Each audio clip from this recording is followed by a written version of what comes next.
আসসালামু আলাইকুম গাইস, আশা করি তোমরা সবাই ভালো আছো। আলহামদুলিল্লাহ আমি তোমাদের দয়ে ভালো আছি। প্রতিদিনের মতন আজকে তোমাদের মাঝে রান্নার ভিডিও নিয়ে এসেছি। আজকে বগুড়া আলু ভাজি করবো টমেটো দিয়ে। ফার্স্টে কড়াই বসিয়ে দিয়েছি, পরিমাণ মতন তেল দিয়ে দিয়েছি। এখন দিয়ে দিব পেঁয়াজ কাঁচামরিচ কুচি দিয়ে একটু নেড়ে ছেড়ে দিব। তো ধর পেঁয়াজটা ভাজা হয়ে গেছে, এখন আমি দিয়ে দিব আলুগুলো আর টমেটো দিয়ে দিব। একটা টমেটোর কুচি আলুগুলো কেটে দিয়ে পরিষ্কার করে নিয়েছি। আমি বগুড়া আলু কিন্তু ছিলকা ফেলে দিই নেই, ছিলকা সহ নিয়েছি। এতে দেখো পরিমাণ মতো লবণ দিয়ে দিচ্ছি, কিছুটা হলুদ দিয়ে দিচ্ছি কালারের জন্য। তোমরা এইভাবে বগুড়া আলু খেয়ে দেখো, ইনশাল্লাহ অনেক অনেক টেস্ট হবে, খুবই ভালো লাগবে।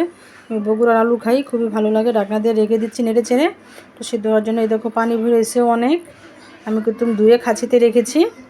এতে দেখো অনেক পানি বেরোয়েছে, এখন প্রায় হয়ে গেছে। এখন দিয়ে দেবো ধনিয়া পাতা কুচি দিয়ে তোমার আবারও নেড়ে চেড়ে দিব।